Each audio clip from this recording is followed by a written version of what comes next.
Karena gue agak penasaran, akhirnya gue perhatiin tuh. Setelah gue perhatiin, ya ini gue nggak tahu ya ini apakah ini namanya ilusi, pemikiran yang menjadi sebuah penampakan atau memang sebuah penampakan yang terlihat karena pekanya perasaan pada saat itu, kira-kira seperti itu.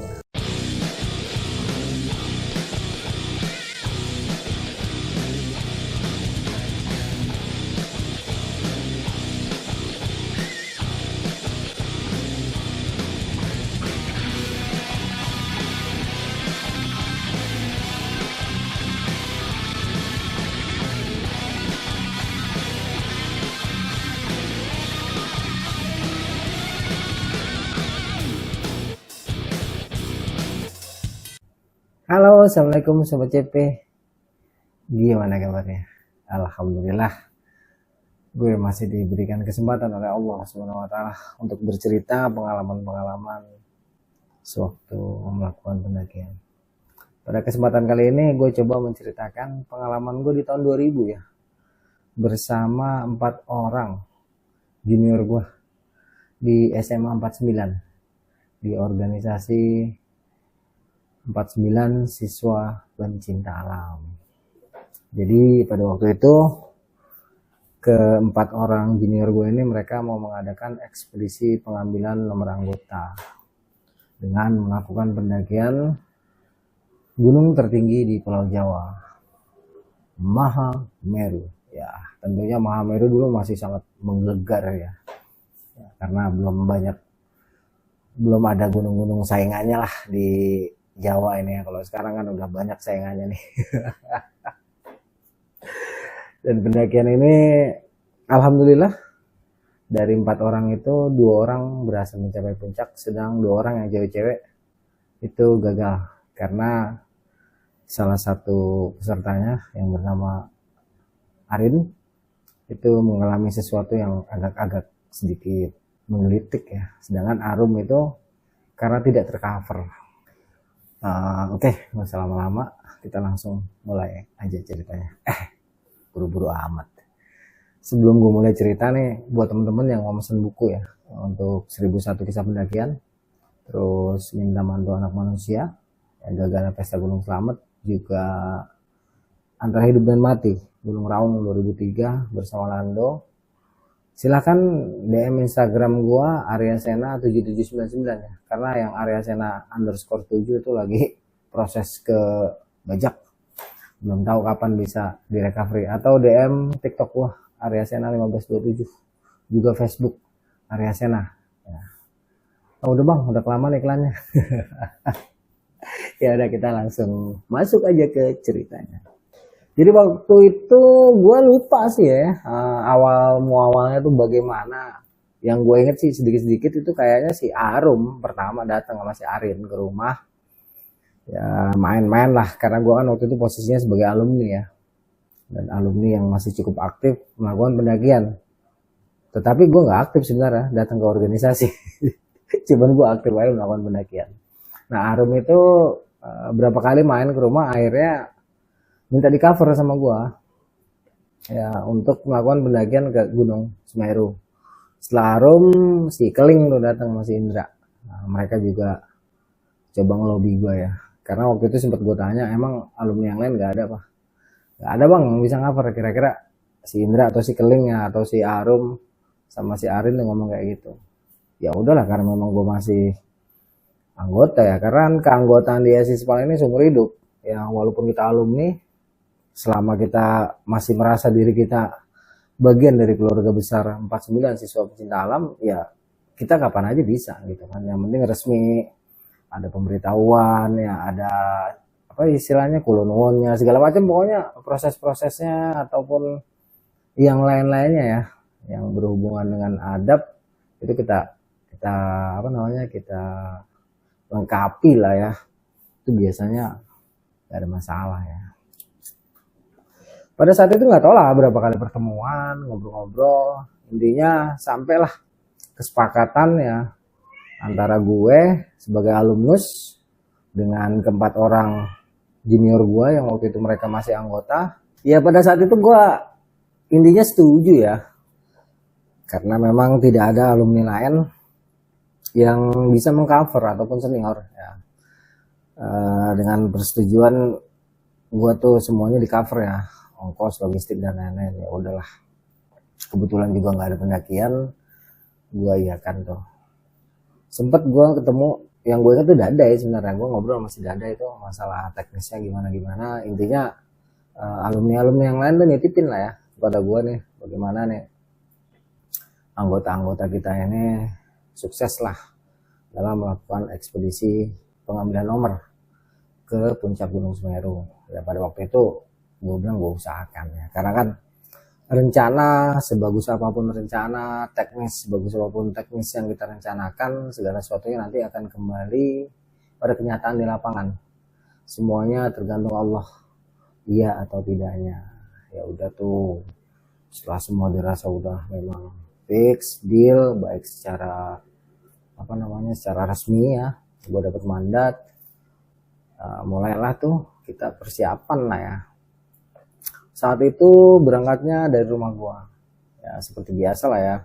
Kalau berangkatnya dari rumah gue ini ritualnya tuh dari sini nanti kita ke stasiun UP, dari stasiun UP kita ke Cikini, di Cikini kita turun, terus kita naik P17 tujuan Senen, nanti kita turun di pasar tuh, jalan kaki ke stasiun. Nah di stasiun itu udah sekitar jam 2 atau setengah 3 kali ya, gue lupa ingat tuh di Senen. Di sana juga udah ada tuh rekan-rekan alumni, beberapa orang termasuk senior-senior dari yang masih sekolah ya, kakak angkatannya si Keling, si Indra, si Arum sama si Aquarin ini. Tapi lagi-lagi yang gue ingat cuma si Dadai. Dai, gimana kabar lu Dai? Teman-teman Asispol yang lain. Terus nih si Aquarin, Arum, Keling, sama Indra, gimana kabarnya nih? Lu masih inget kagak sama senior lu nih? Angkatan 10 ya, LGS, lereng Gunung Salak. Lagi-lagi di stasiun si Dadai nitip pesen lah, juga sempat ngasih saran kalau misalnya kita ke Surabaya kejauhan, itu disarankan turun di Mojokerto atau di mana ya nanti sambung bis. Tapi waktu itu gue bilang kalau turun di kota kecil ya repot lah Dai, kalau di Surabaya kan udah jelas lah, biarin muter sedikit. Tapi banyak tuh kendaraannya, kita aman lah ya, nggak gambling. Sedangkan kalau dari kota lain kita harus gambling lah, ngeraba-raba. Jadi udahlah, kalau teknis di perjalanan lu serahin aja sama gue deh. Insya Allah dengan izin Allah ini perjalanan lancar lah ya. Masalah nanti mereka semua bisa sampai puncak atau enggak, kita lihat aja di lapangan, karena kan kita nggak bisa memaksakan. Saat itu ya kita akan berangkat ke kota Surabaya dengan menggunakan kereta Gaya Baru Malam Utara ya. Masih ada dua dulu tuh, ada Gaya Baru Malam Utara, ada Gaya Baru Malam Selatan ya. Tapi dua-duanya kereta yang paling lama sampainya ya, duluan berangkatnya, nyampainya belakangan. Maklum lah kereta ekonomi. Seinget gue itu kereta berangkat sekitar jam setengah 4 atau jam 4 lebih kurang ya. Ya kita tuh seperti biasa lah, saat itu kereta itu masih jauh dari kata nyaman ya. Pada saat itu tiket masih 13.500 ya. Memang murah, tapi sebenarnya mahal ya, karena keamanannya nggak ada, kenyamanannya juga nggak ada sama sekali ya. Kita benar-benar harus ekstra, terus banyak hal-hal yang benar-benar sukar ditebak di kereta itu. Tetapi kemudahannya tuh banyak juga sih, kayak tukang makanan tuh silih berganti ya, tukang minuman, juga para pelaku kejahatan. Lengkap ya kereta pada saat itu, lengkap banget ya. Sesudah naik kereta bergerak, terus alumni yang lain tuh sama anggota-anggota yang lain, mereka gue lihat sih berdiri di tempat ya sampai kita nggak kelihatan tuh. Udah kereta jalan dari Senen, berhenti lagi di Jatinegara, habis itu bergerak tuh, nanti berhenti lagi ya di Bekasi, terus di tempat-tempat dimana kita harus perwis ya, karena ini kereta yang dibelakangin terus, disusulin terus nih kereta ya. Maklum lah 13.500 mau duluan gitu. Udah tuh ya di kereta ya, entahlah ya, gue lupa, kita yang jelas pasti ngobrol lah, nggak mungkin tabuk-tabukan gitu ya, apalagi ini kan junior gue. Ada lah mungkin 12 jam lebih kita tuh di perut naga besi, sampailah kita ke Pasar Turi itu pagi ya, mungkin sekitar jam 8 kita sampai Turi. Tuh udah kucel banget tuh sampai Pasar Turi itu ya. Biasalah ke MCK dulu ya, cuci muka, terus cuci kaki, sikat gigi. Habis itu kita kumpul lagi cari makanan ya. Setelah makan kita jalan tuh ke depan stasiun Turi, terus kita belok ke kanan yang ruko-ruko. Nanti kan ada pertigaan tuh di situ ya. Nah, kita nunggu bus Damri tuh di situ. Yang tujuan Terminal Bung Rasih. Nggak berapa lama ya di situ kita nunggu bus dapet, langsung naik. Gue lupa waktu itu ongkosnya berapa tuh dari stasiun Turi ke Bungur. Ya, karena cukup jauh tuh waktu itu, hampir sejam lah ya. Intinya setelah dapet bis kita naik. Ya, masalah keuangan kan si Arin yang ngurus tuh waktu itu. Entah Arin, entah Arum, gue lupa ya. Singkat kata udah bis bergerak menuju ke Bungur. Ya kita sempat lewat tol tuh. Terus nanti keluar-keluar dekat asrama Brimob tuh ya. Baru mengarah ke Bungur.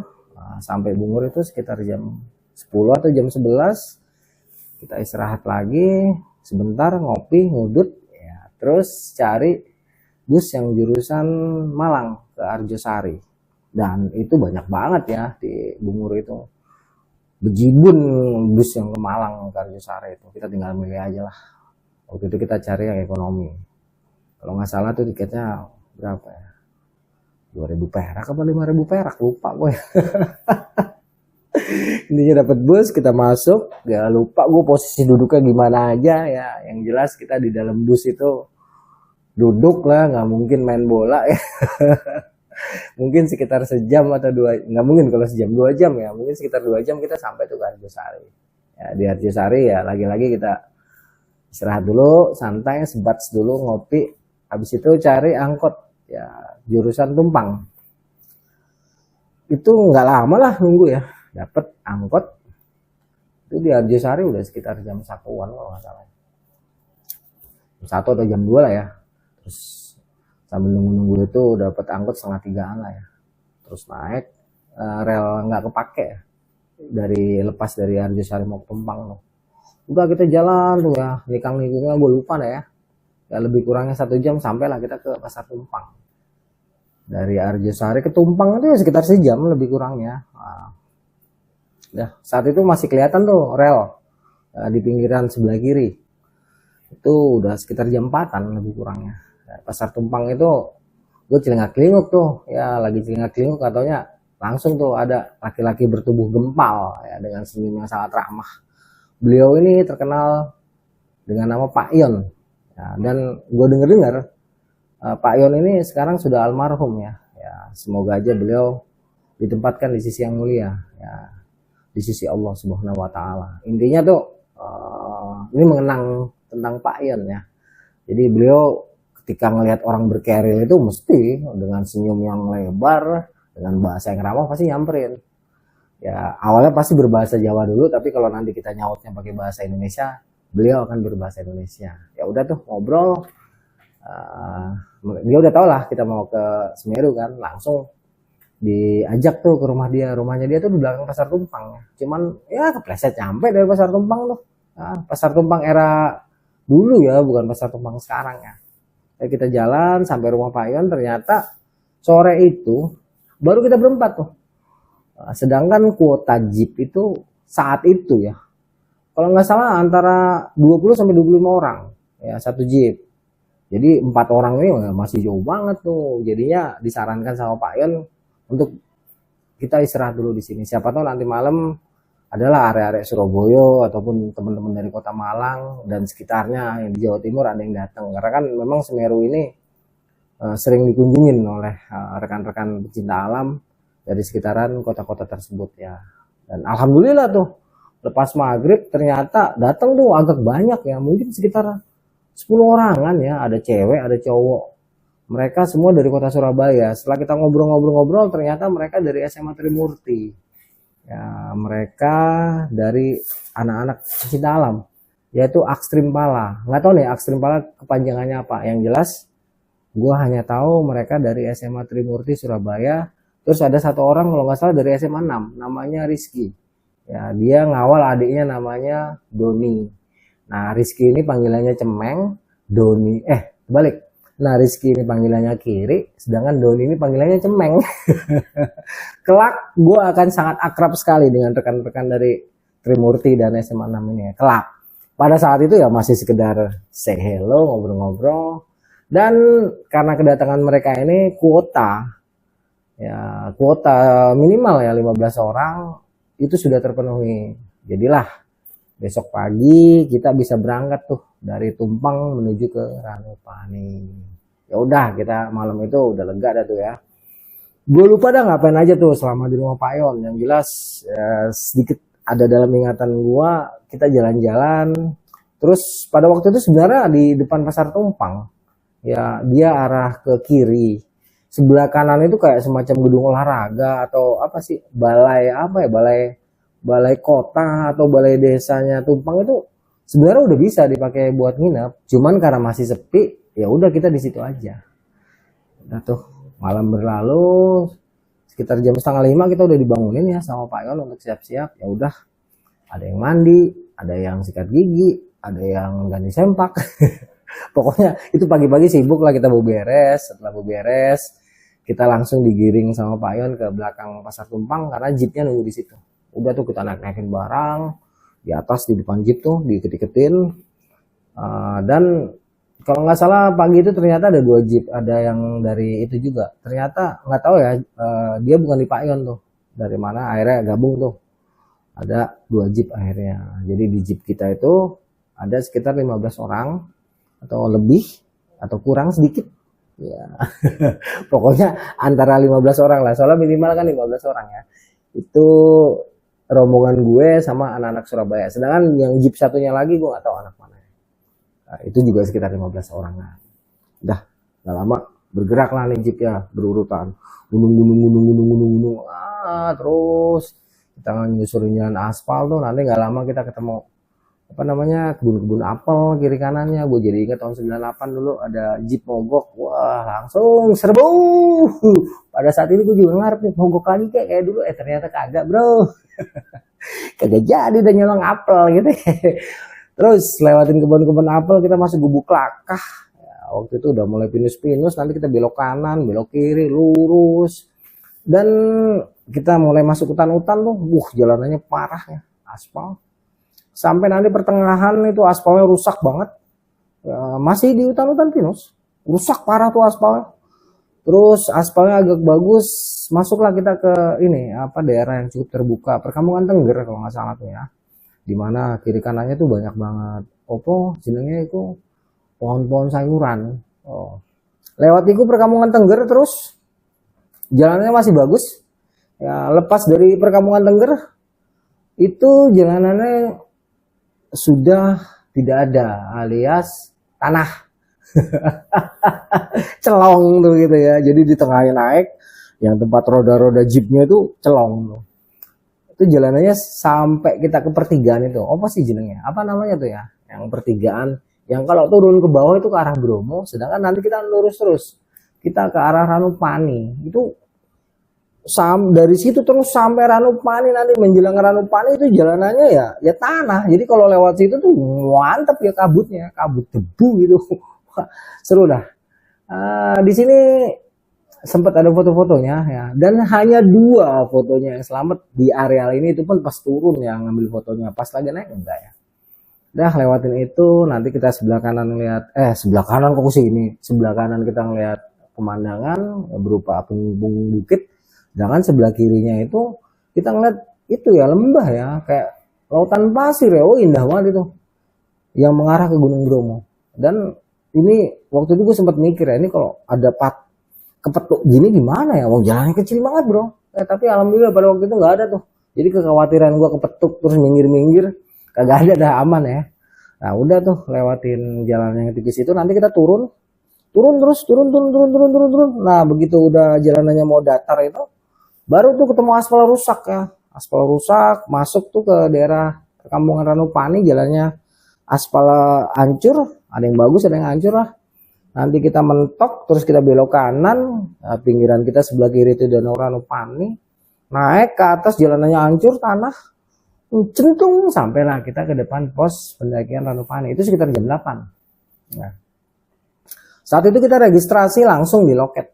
Ya, gue lupa itu 1.500 sampai ya, kalau nggak salah itu masuknya satu orang tiket ya, nyerahin KTP ya, pemimpin rombongannya itu. Nanti kita tulis namanya, serahin KTP, udah itu udah selesai, silakan mendaki Gunung Semeru. Tidak dibatasi lagi, yang penting hati-hati aja ya. Jadi setelah urusan registrasi selesai, biasalah kita cek and recheck. Dan di sana itu kita udah nggak gabung tuh sama anak Surabaya. Anak Surabaya sibuk sendiri. Kayaknya mereka juga ada ekspedisi pengambilan nomor lah atau apa ya. Intinya karena memang mereka tuh wilayahnya cukup dekat dengan Gunung Semeru, jadi bisa dikatakan Gunung Semeru itu makanan buat mereka lah. Sedangkan kalau kita ini kan cukup jauh dan biayanya cukup besar pada waktu itu. Jadi ya, tidak seperti mereka gitu. Kalau kita benar-benar eksklusif. Dan Semeru pada waktu itu ya masih eksklusif banget. Soalnya gunung-gunung lain tuh masih kalah. Menggelegar lah sama Semeru ya. Mahameru di jenjang Desember kau datang padaku. Ya udah, setelah cek and recheck perlengkapan pribadi maupun tim, semuanya sudah lulus sensor alias tidak ada yang tertinggal. Semuanya sudah SOP, mulailah kita bergerak. Jadi dari Ranupani itu posnya waktu itu belum diaspal, masih tanah-tanah. Jalanannya udah diaspal loh, yang turun ke bawah. Kita turun, nanti di atas kita sebelah kiri kan ada makam ya. Kita belok ke kanan, kita belok ke kiri, turun kira-kira 100 meter sebelum nanti belok ke kiri lagi. Nanti di pinggir jalannya itu ada tulisan tuh, Semeru 17 km. Belum ada tuh plang, selamat datang, ya, selamat mendaki Gunung Semeru. Nggak ada, belum ada ya. Cuman baru plang aja tuh ya. Kayak semacam tanda panah gitu ya, warnanya biru kalau nggak salah. Tulisannya putih, Semeru 17 kilo. Udah, kita baru masuk jalur tuh. Sebelum kita lanjut, biasa tuh kita berdoa dulu ya. Ya lagi orang bener aja. Ya, karena kita sebagai makhluk ini ya hanya bisa berusaha ya. Selebihnya yang berkuasa atas usaha kita, ya atas niat kita, bukanlah kita, tetapi Allah Subhanahu wa Ta'ala. Lagi-lagi harus diingatkan, ya segala sesuatu itu hanya bisa diusahakan. Ya, kita kerjakan jika berhasil ya Allah, jika tidak berhasil ya Allah. Karena Allah lah yang tahu berhasil atau tidak berhasil. Ya, jadi memang segala sesuatunya jika kita sandarkan kepada Allah tuh terasa lebih enak lah ya. Ya emang ngomong sih gampang, tapi kalau gue rasa ya dalam perjalanan hidup gue, selama gue mengarungi hidup ini, karena medan-medan pendakian yang berat itu bukan di gunung, tapi di lingkungan ya, di rumah, di pergaulan, itu medan-medan pendakian yang sangat berat. Banyak hal yang udah gue rencanakan dengan matang atau apa, kadang nggak sesuai harapan, banyak juga yang sesuai dengan keinginan. Intinya selalu ada aja di mana hal-hal itu menunjukkan betapa besarnya Allah. Ya udah, kita jalan ke kanan ya, itu jalanannya tanah ya, setapak. Terus kira-kira 50 meter nanti kita belok ke kiri, naik landai, agak parah sedikit, landai lagi, kira-kira setengah jam kita akan sampai ke Landengan Dowo. Yang di Landengan Dowo kita cuma istirahat sebentar, nanti kita belok ke kanan melipir bibir Penggungan. Ya, nanti kita neliwang. Kita akan ketemu jembatan ya. Mungkin dari Landengan Dowo itu ketemu jembatan sekitar 1 jaman. Jalan di sini masih sangat landai ya. Variasinya tuh hanya 20 derajat, 30, landai ya. Intinya enak lah ya. Nanti kita ketemu jembatan tuh ke kanan, mentok cetuk. Kita belok kiri, ya nyebrang jembatan cetuk belok ke kiri, agak masih standar sih ya. Agak naik dia. Terus kita belok kanan, kita melipir lagi, agak enak nih ya, dari sini. Mungkin kira-kira 1 jam atau 1 jam setengah kita akan sampai ke yang namanya Waturijeng. Nah, Waturijeng ini dia vegetasinya agak beda, terus kondisi medannya juga beda ya. Kalau di bawah itu landai, terus rumput-rumputan, Sedangkan kalau di Waterujeng ini karena posisinya persis di bawah tebing, ya jadi dia agak gelap. Pohonnya juga gede-gede, ya beda sama sebelumnya tuh. Sempat istirahat di Waterujeng, terus kita turun, ya. Nanti kita ke kiri turun, terus nanti kita ke kanan naik parah. Udah, muarah banget ya. Batu-batu, habis itu ketemu medan tanah lagi, naik parah. Terus kita ke kanan, ke kiri, ya kita ke kiri, pinus-pinus rumput itu hampir setengah jam lebih kurangnya ya, atau maksimal 40 menit tergantung fisik kita. Nanti jalannya landai, terus datar terus turun. Nah, kalau udah mulai turun ini berarti kita udah deket nih sama Ranukubolo. Waktu itu sih Keling sempat nanya, masih jauh nggak bang? Ya elah nanya mulu, gua kata kayak gitu kan. Si Arum juga, si Aquarium juga ya. Ya waktu itu yang agak payah cewek-cewek, karena kan mereka juga bawa beban ya. Gue bilang udah kalau udah turun udah deket nih. Bener kan, nanti setelah kita turun, nanti kita belok ke kanan, pelan-pelan sedikit kebuka, lama-lama kebuka banget, kelihatan lah Ranukubolo. Widih, oh anak-anak seneng banget lihat Ranukubolo. Wah Ranukubolo. Nah, seru lah ya. Saat itu kita sampai Ranukubolo udah sekitar jam 12 atau jam 1 lebih kurangnya ya. Belum sampai ke pos rumahnya belum tuh, baru pinggiran itu. Nah, terus kita jalan tuh, anak-anak hatinya seneng banget. Nanti kita turun ke pinggiran danau tuh, Ranukubolo. Nanti kita naik lagi. Saat itu bisa lewat pinggiran tepi danau, cuman banyak ranjaunya karena belum kebuka ya. Dan airnya itu kan masih sampai pojok, yang sekarang bisa dilaluin itu. Dulu tuh masih air, nggak bisa. Ya, jadi kalau kita jalan lewat pinggiran danau tuh ya lewatin semak-semak kayak gitu, dan di semak-semak itu banyak ranjaunya ya. Nggak sakit, cuman kita jalannya pasti jingkek gitu. Makanya gue putuskan untuk ke atas ya. Jadi naik lagi, terus datar 10 menit lah. Turun, di depan kita kelihatan tuh rumah kayu. Ya, di situ udah sekitar jam 2-an. Atau mungkin setengah 2 lah ya. Langsung lah istirahat tuh di rumah kayu. Si Arum kelihatannya udah pucet, udah capek banget. Si Aquarium sama. Karena mereka baru nih melakukan pendakian ke gunung yang cukup menantang lah ya. Sedangkan kalau yang cowok-cowok si Keling sama si Indra masih kelihatannya semangat banget. Tapi ya udah kita istirahat dulu, masak ke sini. Ya seperti biasa prosesi masak pada waktu itu ya agak lama. Akhirnya karena keasikan masak, baru selesai sekitar jam 4 lah ya, setengah 4 lah ya. Terus makan jam 4 selesai. Sempet nanya si Keling, Bang, kalau kita lanjutin, si Keling atau Indra ya, pokoknya cowok-cowok itu sempet nanya, Bang, kalau kita lanjutin ke Kalimati atau ke Arcopodo gimana bang? Wih sayang, malam, lagian kasihan ini bocah cewek-cewek. Udahlah besok aja. Kalau besok kita berangkat pagi-pagi dari sini, masuk ke Arcopodo ataupun Keli, ya sore lah, jam 3, jam 4 santai. Kalau sekarang terlalu malam, kasihan nanti di jalan kita istirahat malah nggak dapet air. Di Kalimati kan ngambil airnya kita ke Sumber Mani, ribet lah. Mending di sini aja istirahat, kasihan ya cewek-cewek. Ya udah, akhirnya karena memang gua leadernya, mereka pada mau tuh bukalah tenda kita di dalam pondok. Pada waktu itu masih boleh kita buka tenda di dalam pondok, kan ada balai-balainya tuh. Karena memang pendakinya kan masih sedikit, ya nggak kayak sekarang. Pendaki sama jin banyakan pendaki. Udah, ingat kata bukalah tenda dum tuh di dalam pondokan kayu tuh ya. Nggak lama anak-anak Surabaya itu datang, tapi mereka nggak gabung sama kita. Mereka bikin tendanya di dekat Prasasti tuh ya, Prasasti atau apa sih yang kayak batu itu. Sedangkan nanti ada rombongan lain sekitar jam 5 datang, sampai juga itu dia di depan kita ada satu tenda juga tuh.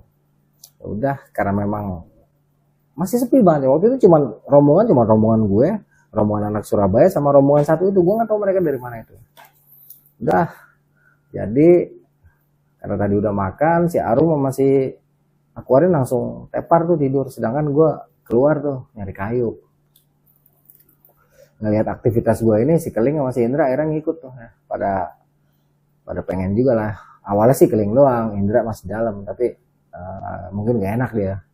akhirnya keluar juga. Kita ngumpulin waktu itu kayu-kayu dari ini, dari kayu-kayu pinus tuh ya, kayu-kayu yang pada rubuh tuh pinusnya, kita ambilin sedapatnya lah, masih boleh. Udah cukup banyak, sebelum maghrib tuh udah terkumpul lumayan banyak, ya udah kita siap maghrib jadi tuh api unggun. Kita bakarannya percis di depan inian, di depan pondokan kayu itu, di ruangan yang terbukanya ya, kan pasir tuh, santai lah di situ sampai malam. Ya santai-santai aja, nggak ada apa-apa. Mungkin sekitar jam 7 atau jam 8 pada masuk tuh ya. Terus rombongan lain sempat gabung, tapi mereka juga masuk karena memang cukup dingin pada waktu itu. Tetapi karena waktu itu usia gue masih sangat muda ya, tahun 2000 tuh gue baru 23 tahun. Jadi fisik gue tuh masih oke banget ya, celah.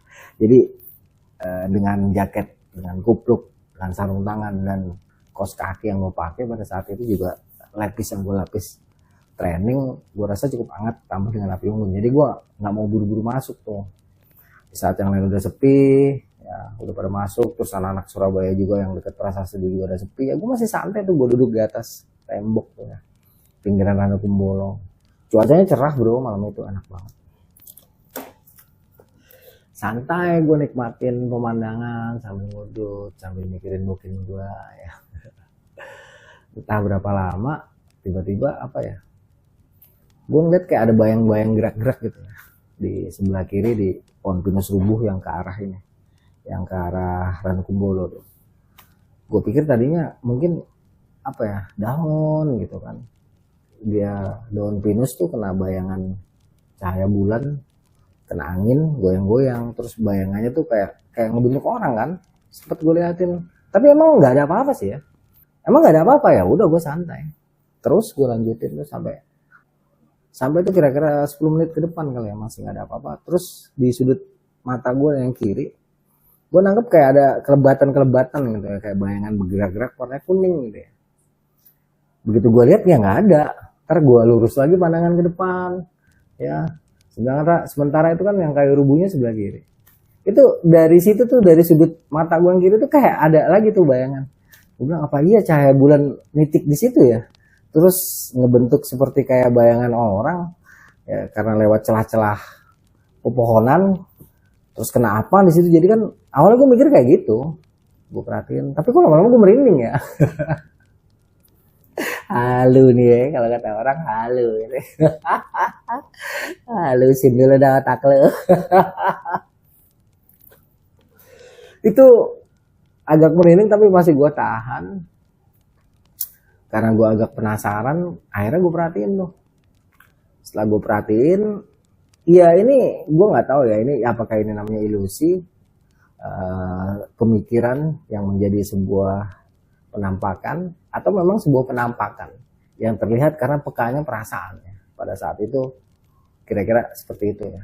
Intinya akhirnya ya, setelah gue perhatikan dengan seksama, entah yang melihat itu dengan mata hati ataupun mata kasar, pada dasarnya jika sudah masuk keadaan seperti ini, kedua mata itu pasti bekerja ya. Dan itu semua terjadi dengan izin Allah, karena memang rezeki gue. Jadi setelah agak lama gue fokus, gue lihat ke arah batang rubuh itu memang kayak ya, gue lihat tuh kayak bayangan perempuan lah, sosok, bukan bayangan, sosok wanita ya. Dia pakai baju kuning kalau nggak salah, jaket kuning, baju kuning, apa selendang kuning, atau apa kebaya kuning nggak tahu lah, pokoknya serba kuning, yang jelas bukan tokai ya.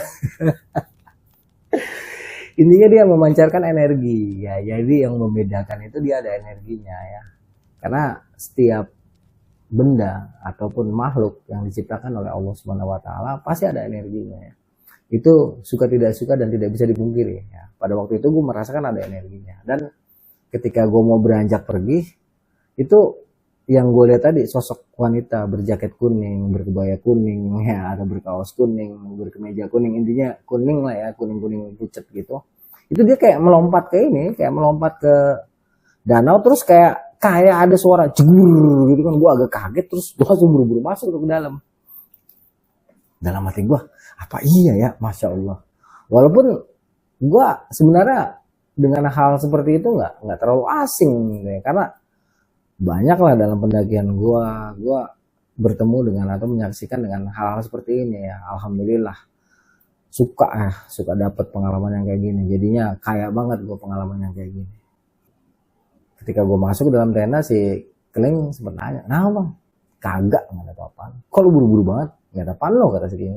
Ya kagak, gue mau masuk aja, dingin, gue kata kayak gitu kan. Dan pada saat itu nggak mungkin lah gue bercerita kepada junior gue. Kebalik, masa ya gue cerita sama junior gue, yang ada junior gue yang cerita sama gue gitu kan. Jadi pada saat itu ya gue bawa santai aja lah, walaupun mikir gitu. Lagi dan lagi gue harus menyaksikan hal yang seperti ini gitu ya, yang banyak dikatakan orang nih halusinasi lah atau gimana ya, terserah lah ya, karena tiap orang tuh punya kemampuan yang berbeda, cara pandang yang berbeda ya, kemampuan visualisasi yang berbeda, kepekaan yang berbeda. Intinya nggak ada yang sama dan nggak ada yang bisa dipaksakan juga ya untuk berada dalam posisi gue atau untuk berada dalam posisi orang. Yang jelas kalau gue tuh teguh lah dengan apa yang gue rasa, dengan apa yang gue lihat, nggak terlalu peduli lah gue ngomongan orang tuh ya, anjing ngomong nggak boleh berlalu lah, gitu aja kira-kira ya. Gak usah sambil pusing.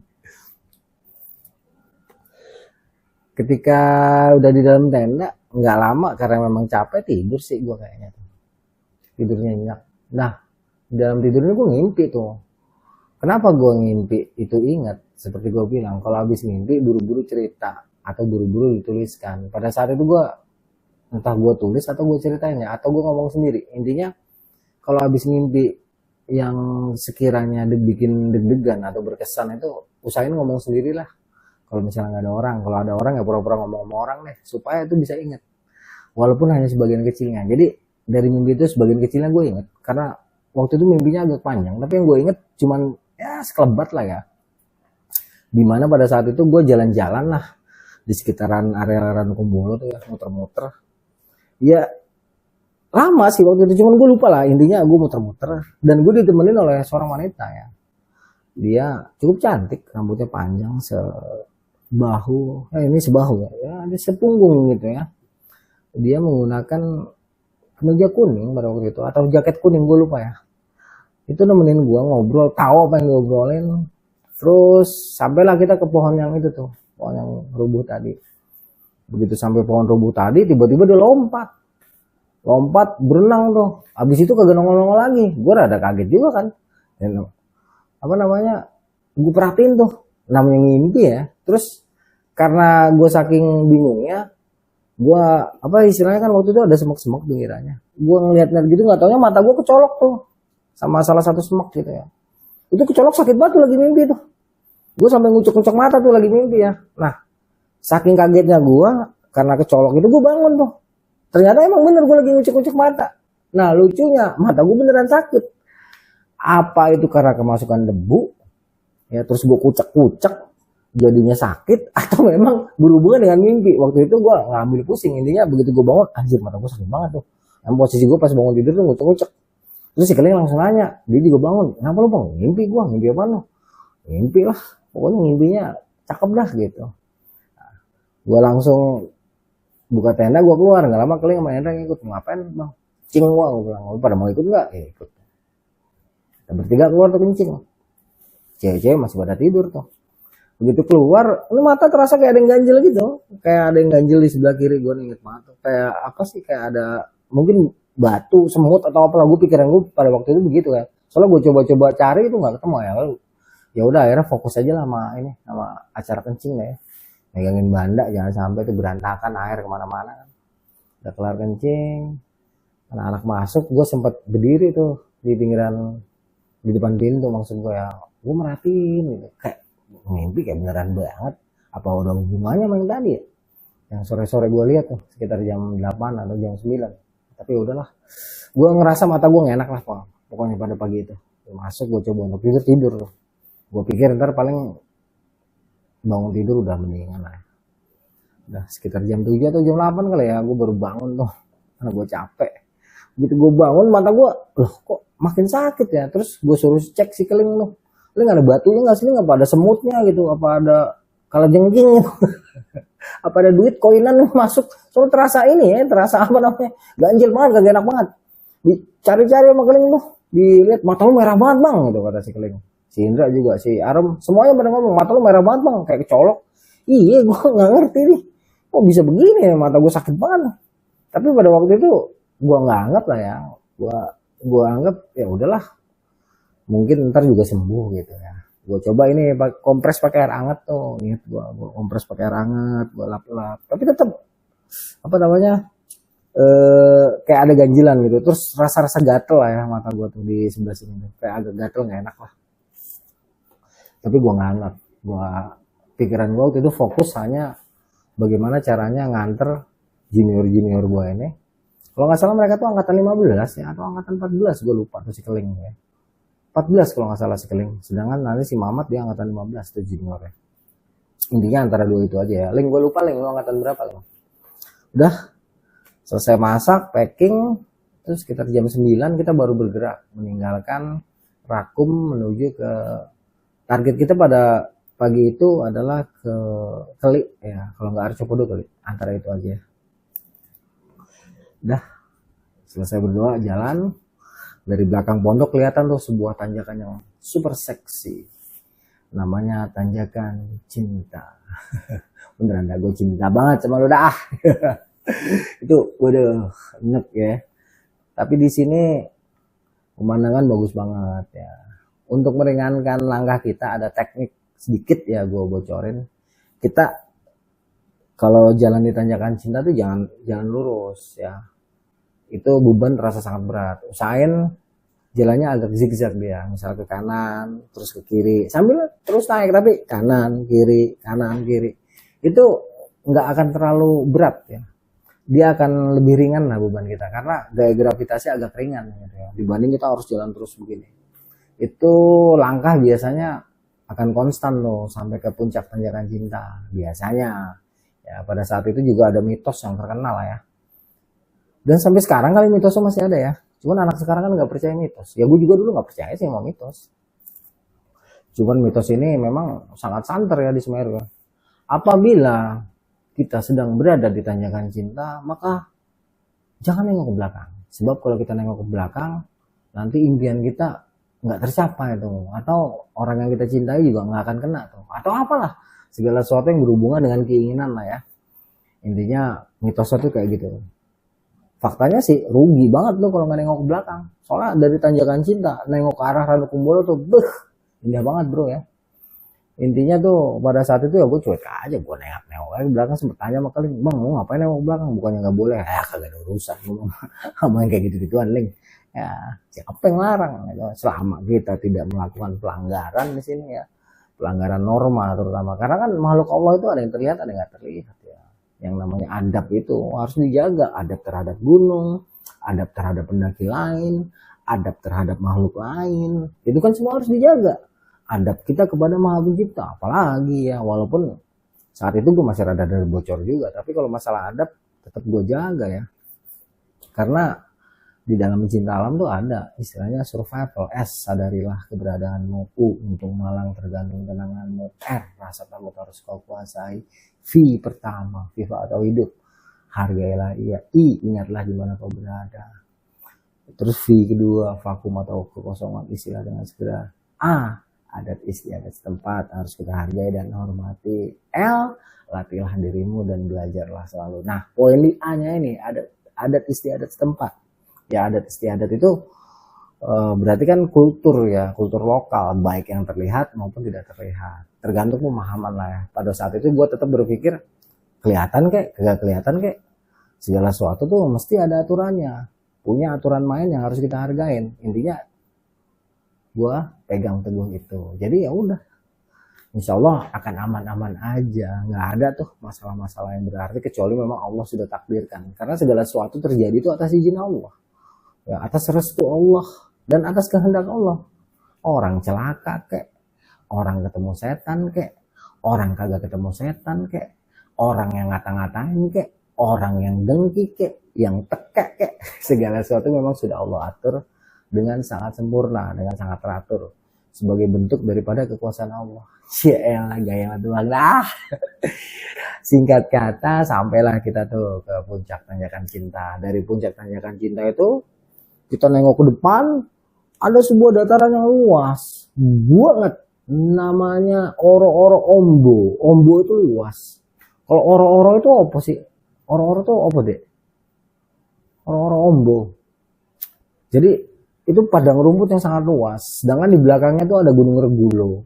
Ya, sebelah kanannya tuh luas lah. Ada beberapa pengumuman di sebelah kanan agak jauh tuh. Dan pada saat itu gue ingat belum terlalu banyak Velbena ya. Apa belum ada Velbena waktu itu? Kayaknya belum ada ya. Ya. Itu masih rumput-rumput aja. Kita istirahat di sini sebentar, terus kita langsung turun ke bawah tuh. Nah, wah enak tuh turunnya, kutak kutuk sampailah tuh. Nggak nyampe 5 menit, si Arum seneng banget, si Arin seneng banget, si Keling sama si Indra apalagi gitu. Wah semangat, si Keling sama Indra langsung ngebut jalannya tuh.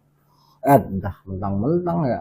Sedangkan gue tuh biasa paling belakang. Sedangkan depan gue si Arin, depannya lagi si Arum. Udah kita jalan bertiga pelan tuh, sambil menikmati pemandangan yang luar biasa indah.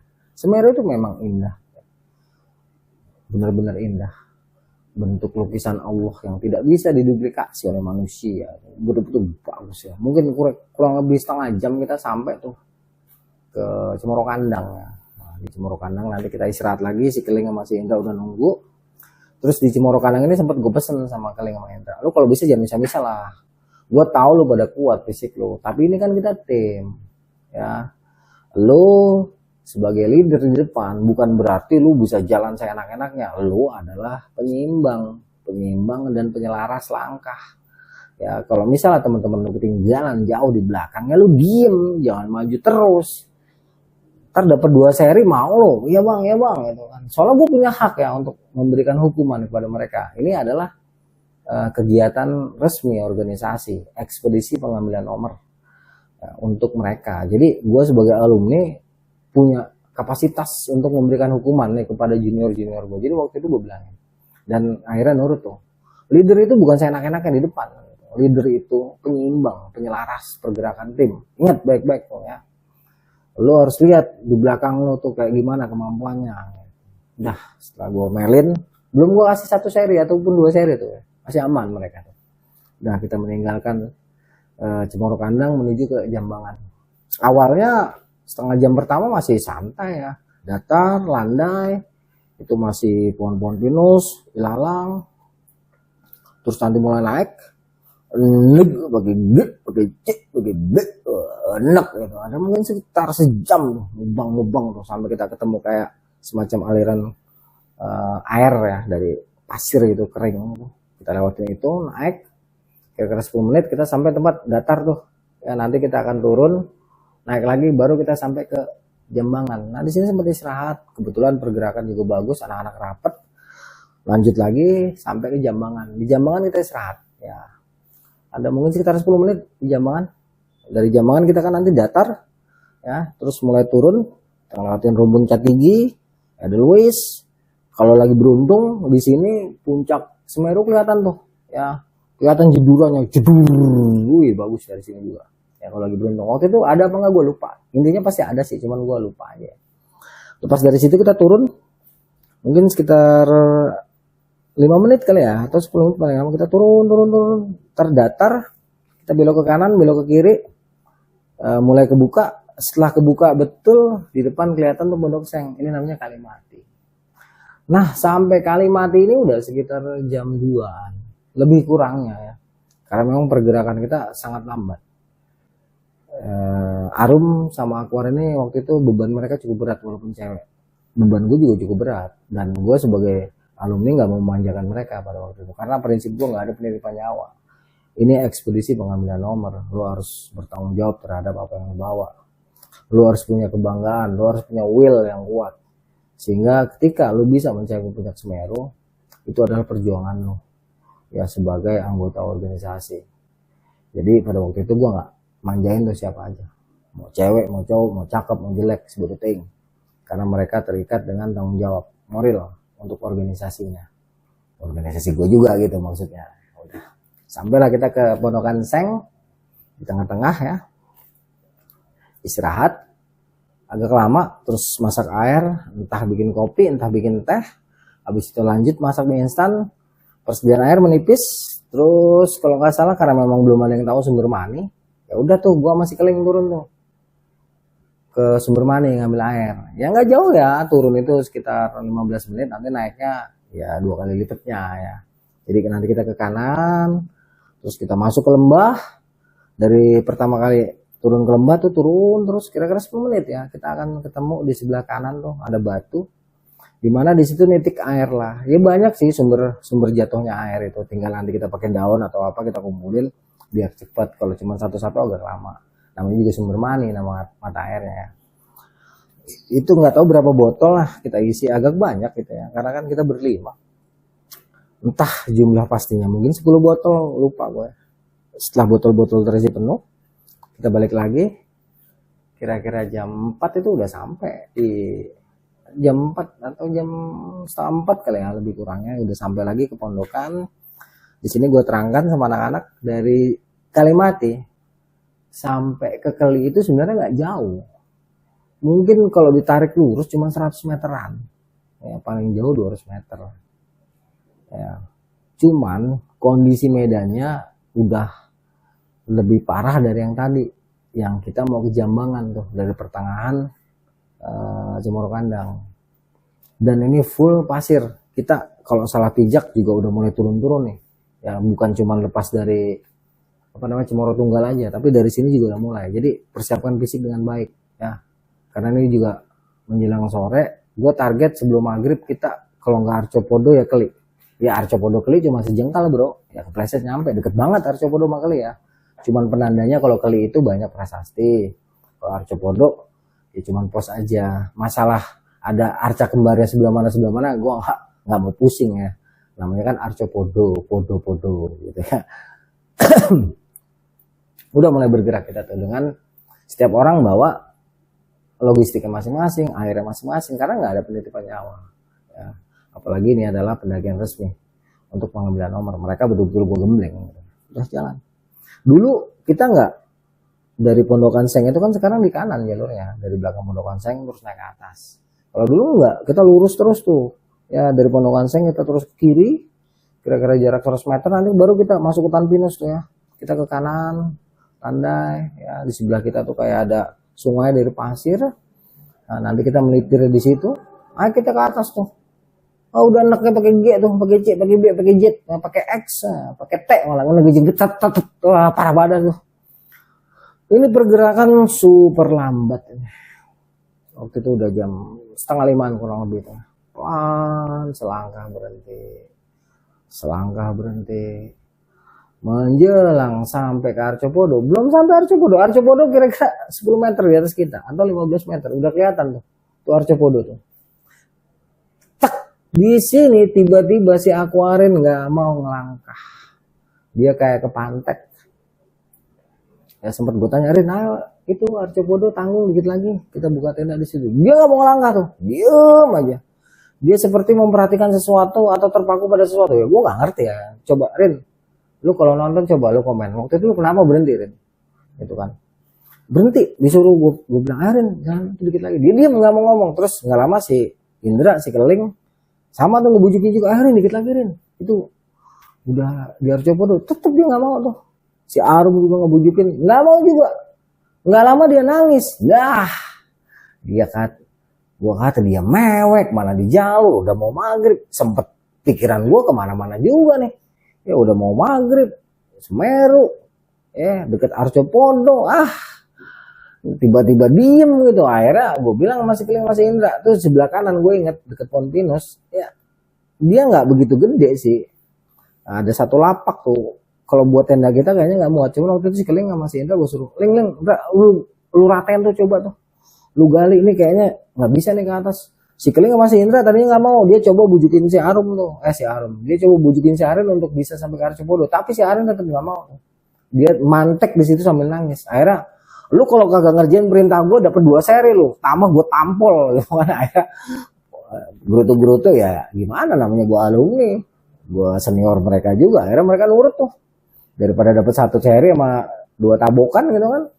Udah diratain sedikit, agak miring. Ya, miringnya nggak parah sih ya. Akhirnya kita buka tenda di situ.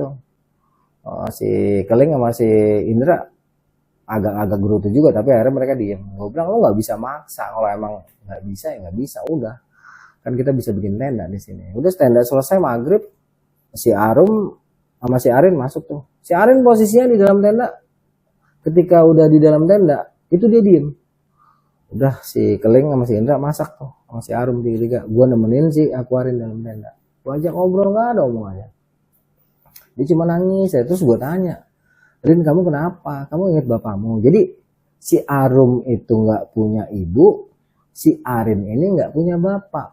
Jadi mereka klop nih ya. Jadi waktu itu gue tanyain lah sama di si Arin, lu kenapa? Lu inget bapak lu atau gimana sih? Enggak, dia cuma nangis. Entah apa yang ditangisin, kan jadi bikin bingung ya. Gue keder juga, mana gue kan peka kadang-kadang. Tapi pada saat itu gue cuma merinding.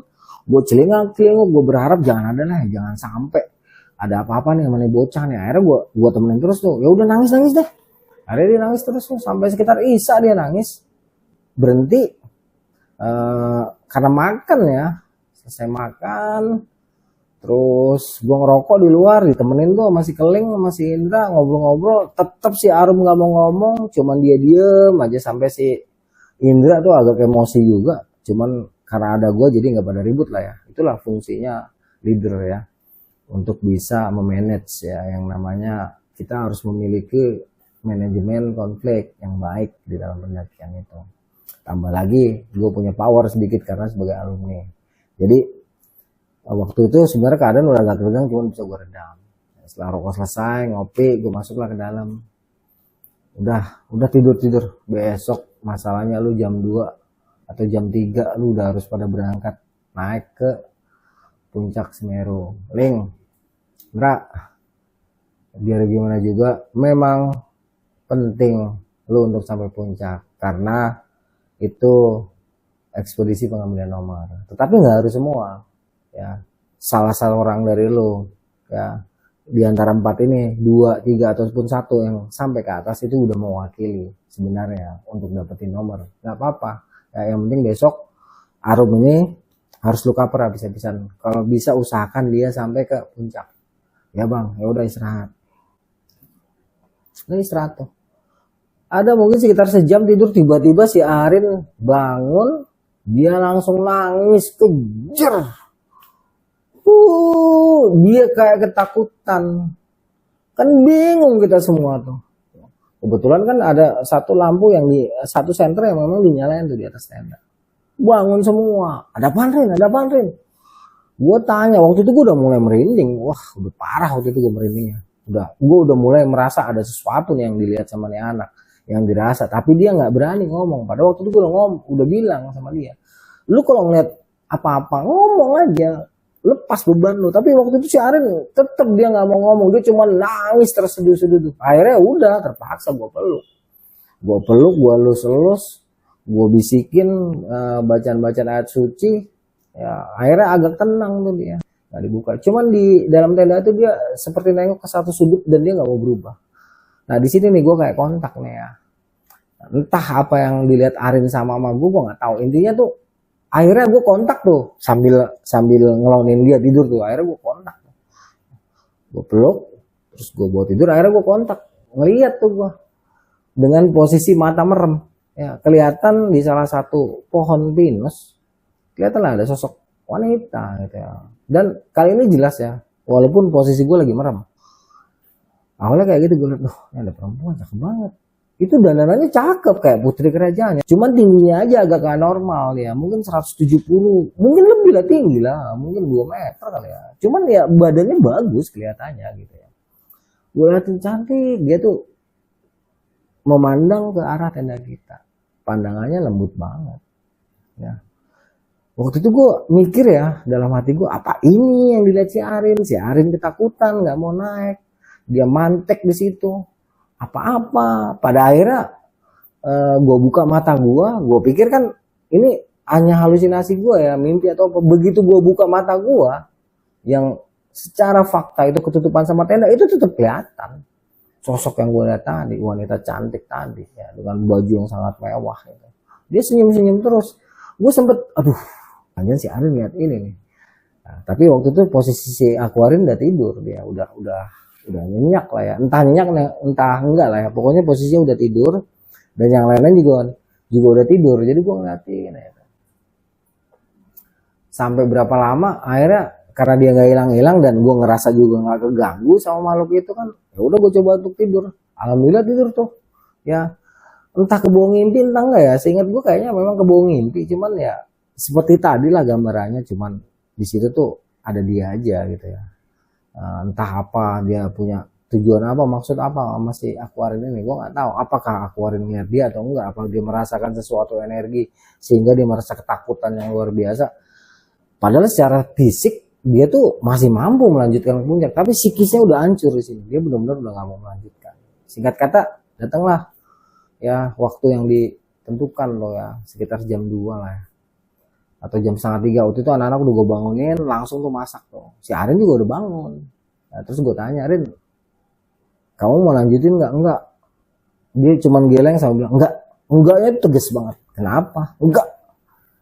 Pokoknya dia tuh nggak mau beranjak dari tempat itu. Ya udah, karena emang ini nggak bisa, walaupun udah dibujukin sama si Keling, sama si Indra, sama si Arum, akhirnya tim kebagi 2 tuh. Ya karena sangat tidak mungkin gue meninggalkan satu anggota gue di dalam tenda sendirian. Apalagi kondisinya sebelumnya dia udah seperti ketakutan ya, dengan apa yang dia lihat, apa yang dia rasakan. Sementara bagi gue itu goib, karena gue nggak tahu nih apa yang dia lihat, apa yang dia rasain. Dia nggak mau ngomong. Ya udah, akhirnya tim gue bagi 2, anak-anak gue nasihatin, Ling, Dra, seperti gue bilang, ya puncak penting, tapi keselamatan itu jauh lebih penting. Ya di sini ada satu. Ya lu sebagai laki-laki punya tanggung jawab cewek nih. Kalau sekiranya ya memang Arum ini harus lu cover lah bisa-bisa. Ya pokoknya jangan ditinggal. Ya bang. Ya Arum ya, kalau bisa cover ya, ikutin pergerakan cowok-cowok ini. Ya inget loh, jangan sampai nih si Arum ditinggal atau gimana. Intinya nyawa itu jauh lebih penting daripada pengambilan nomor. Ya udah. Pokoknya lu harus dalam satu mata rantai hidup yang tidak boleh terpisah-pisah. Ingat tuh, jangan dilanggar omongan gua. Ya bang, udah tuh kita masak.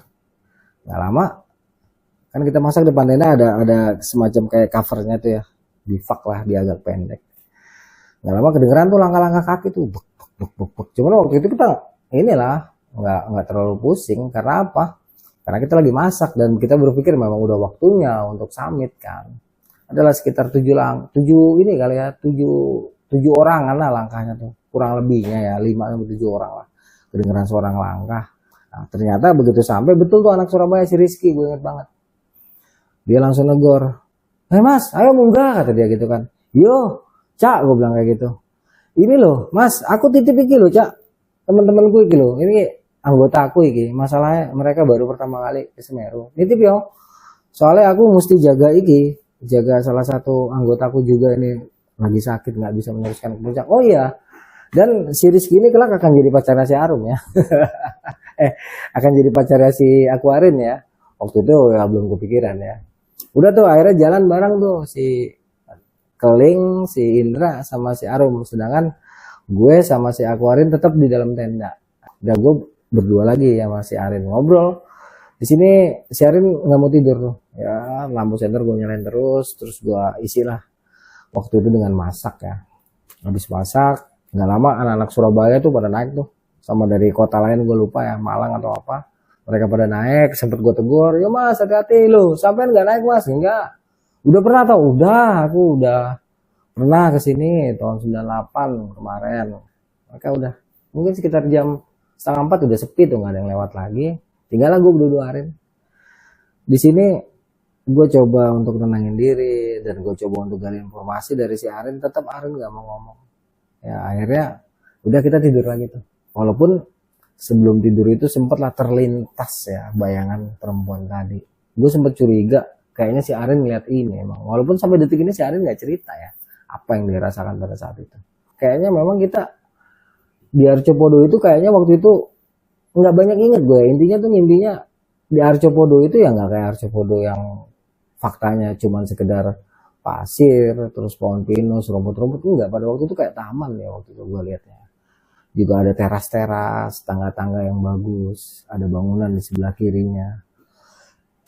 Bangunannya nggak terlalu gede sih, semacam kayak stupa gitu, candi kecil. Udah cuman mimpi gitu doang, tapi nggak menyeramkan lah ya.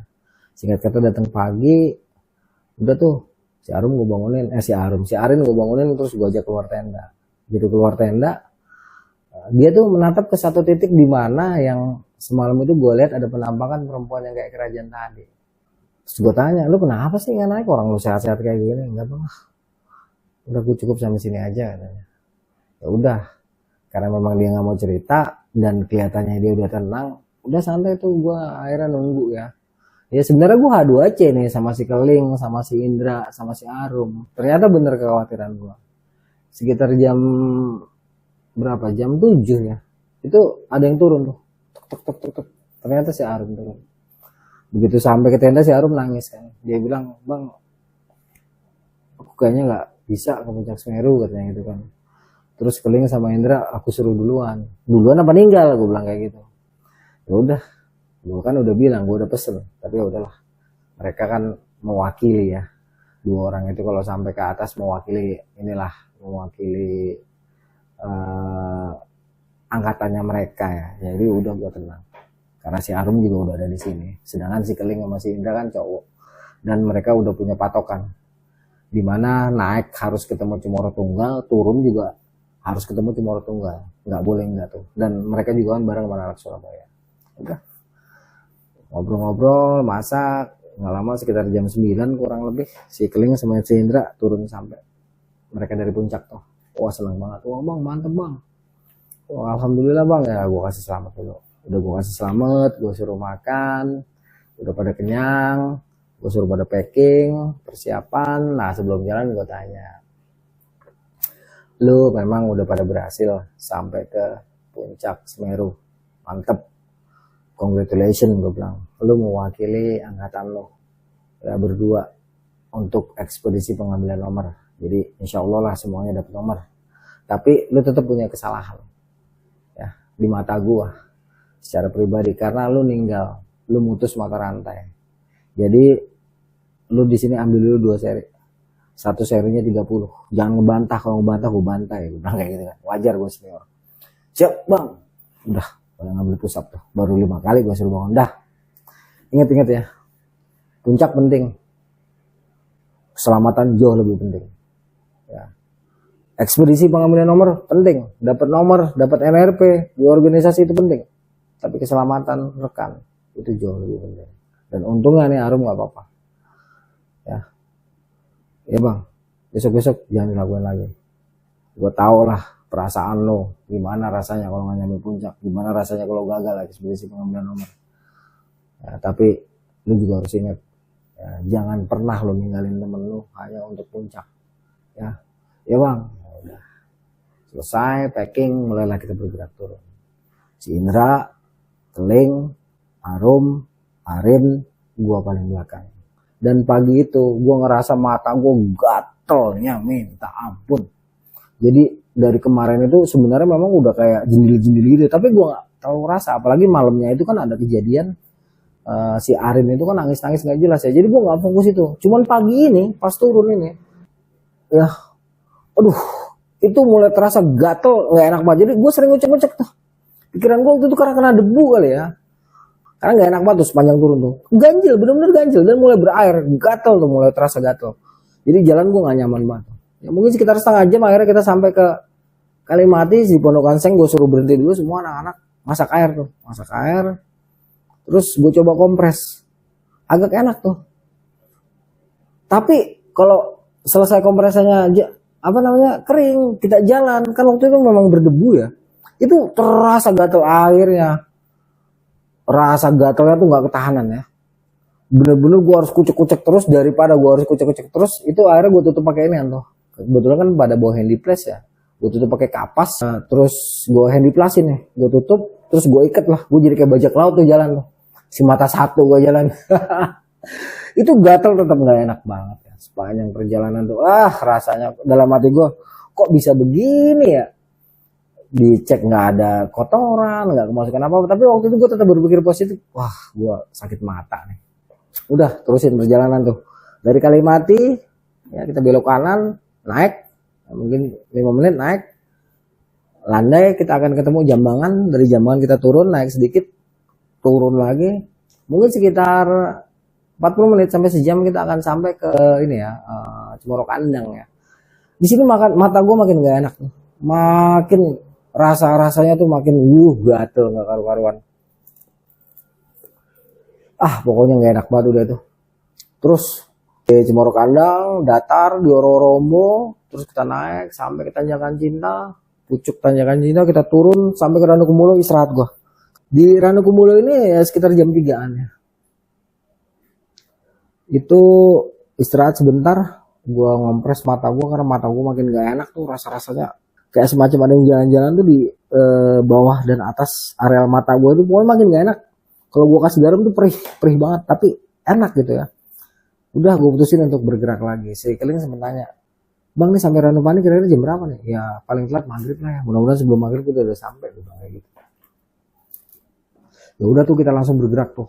Ya naik, datar, turun, naik lagi.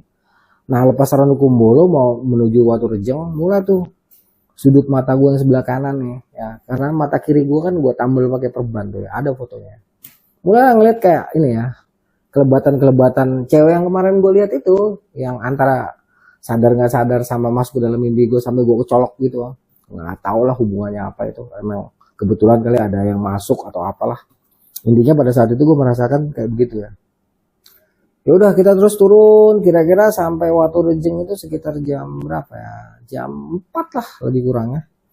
Nah bayangan si cewek tadi itu, dia cuma sampai Waturejeng tuh ngikutinya. Sedangkan si nenek-nenek ini, sosok perempuan tua ini, dia akan terus ngikutin sampai kita ke Landungan Luwu. Kita babet terus tuh. Mata gue makin gak enak tuh. Sepanjang perjalanan itu, makin pengen gue kucek aja. Ya perasaan gak enak tuh terus ya, karena memang ada sesuatu yang gak bisa dilihat orang. Dan lagi-lagi harus gue katakan, gue gak mungkin cerita nih sama Keling, sama yang lain-lain lah ya. Gak mungkin lah, gue tahan terus sampai Landungan Luwu. Terus turun sekitar jam 5 ya. Ya kita udah sampai tuh ke jalan aspal. Terus kita bablas lagi karena rencananya kita mau istirahat di Ranupani. Ternyata begitu sampai Ranupani itu ada jeep satu.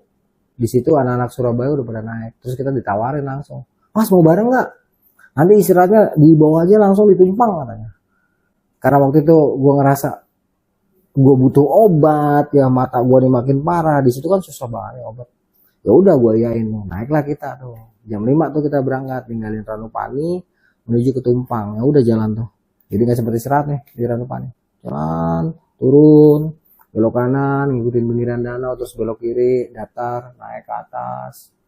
Ya, terus pas sampai yang sebelah kanannya kelihatan Bromo itu kita sempat foto-foto. Dan ada 2 foto di sini yang selamat. Cuman itu doang sayangnya foto-foto yang selamat. Nggak tahu nih si Arin, si Arum, si Indra, si Keling megang apa nggak. Kalau megang coba dong kirim ke gua buat dokumentasi ya. Udah habis itu terus jalan. Udah sepanjang perjalanan ini gue cuma ngurusin mata gue aja tuh. Sekitar jam 7 atau jam 8 sampai ke Tumpang. Itu waktu itu gue minta tolong ke apotek langsung. Nah si Indra tuh mau Keling ke apotek tuh, mereka beli salep mata. Begitu gue buka terus gue ngaca, itu mata gue nih kayak ditonjok. Jadi yang tadinya cuma segini itu bulat gini, keliling warna biru tapi bintik-bintik kayak apa sih namanya, kayak koreng gitu, kayak eksim modelnya. Keliling mata gue nih kayak eksim biru. Gue sampai bingung nih, gue kayak ketonjok tapi kok ada eksim. Apa iya gitu, ini normal apa enggak, gue nggak ngerti lah pada saat itu. Yang jelas begitu gue kasih salep mata, gue campur garam, itu enak banget tuh. Dan pada waktu itu akhirnya ya kita gabung tuh sama anak Surabaya. Malam itu juga karena mereka punya jemputan, kita bareng sama mereka menuju Surabaya dan kita nginep di rumahnya Wenang. Inilah stories panjang gue ya, stories panjang gue sama anak Surabaya. Stories awalnya gue bisa kenal sama teman-teman gue, yaitu Wenang, John, Aulia, Matius, Doni, terus si Rizky, dan beberapa orang lain yang gue lupa. Inilah awal perkenalan kita. Nginep lah di rumah Wenang. Di rumah Wenang dapat pengobatan lagi. Gue dapat alkohol tuh. Kasih alkohol, kasih salep. Masih belum sembuh itu, cuman mendingan tuh kayaknya ya. Yang gue heran itu mata gue jadi kayak eksim bulat. Ya sayang itu nggak difoto ya. sampai besok. Nah, pagi-pagi ngumpul, siangnya itu nah diantar tuh sama Wenang kita ke Stasiun Turi. Nah begitu sampai Stasiun Turi udah beli tiket, si Wenang, si Kirik, si Doni pada pulang, si Aquarin nangis lagi di stasiun. Gua kata ini bocah ngapa nangis lagi? Di Arcopodo nangis, di sini nangis. Lu kenapa sih Rin? Emang lu di Arcopodo kenapa? Dia nggak mau jawab tuh. Nah lu di sini kenapa? Pengen ketemu Rizky. Akhirnya kita cari tuh telepon umum. Kan kebetulan udah nyatet nomor teleponnya Wenang. Telepon Wenang. Nang, nih anggota gue nangis nih Nang, pengen ketemu Rizky. Yang mana ini sih Kak Aquarin? Udah cepetan lu kesini deh daripada bikin ribet nih. Akhirnya si Rizky sama si Wenang sama si Doni balik lagi tuh ke Stasiun Turi. Nah di sini si Rizky ngasih koin ke Aquarin, baru si Aquarin tenang senyum-senyum, gua kata. Cuman kejadian waktu di Arcopodo tetap tidak dibuka sama Aquarin ada apaan. Intinya, alhamdulillah ya pada waktu itu 2 orang sampai puncak ya, dan itu pun sudah cukup untuk mewakili angkatan mereka dan semuanya selamat. Tetapi menyisakan mata gua seperti eksim. Ya, ini sepanjang di kereta ini udah nggak terlalu terasa ya. Begitu sampai Jakarta sekitar 3 hari lah itu ngeletek semua, eksimnya sembuh karena ada salep mata juga sama alkohol plus garam gue campur, emang pedih itu ngelotok tuh. Dan yang jadi pertanyaan gue apa hubungannya gitu ya. Jangan pada waktu berangkat gue nggak sakit mata dan waktu gue tidur apa iya gue kena debu kenapa sampai bisa jadi eksim seperti itu. Ya udah tuh sampailah kita di Stasiun Senen. Ya, di Senen seperti biasa kita turun, kita keluar maksud gua naik P17 kita ke Cikini. Dari Cikini kita naik KRL turun ke UP. Ya, di UP mampir dulu ke rumah gua. Mungkin istirahat 2 jam 3 jam baru tuh si Keling pulang ke rumahnya, si Indra pulang ke rumahnya, si Arum pulang ke rumahnya, si Arin pulang ke rumahnya. Tuh kawan-kawan kisah pendakian gua bersama Arum, Aquarin, Keling dan Indra di Gunung Semeru pada tahun 2000 untuk melakukan ekspedisi pengambilan nomor bagi mereka. Oke kawan-kawan, sampai di sini dulu. Tunggu kisah-kisah selanjutnya. Jangan lupa untuk komen, like, subscribe dan like ya. Dan bagi rekan-rekan yang tertarik untuk membeli buku, silakan hubungi Instagram gua, TikTok gua juga Facebook gua seperti yang sudah gua sebutkan di awal video ini. Gua pamit dulu. Wassalamualaikum warahmatullahi wabarakatuh.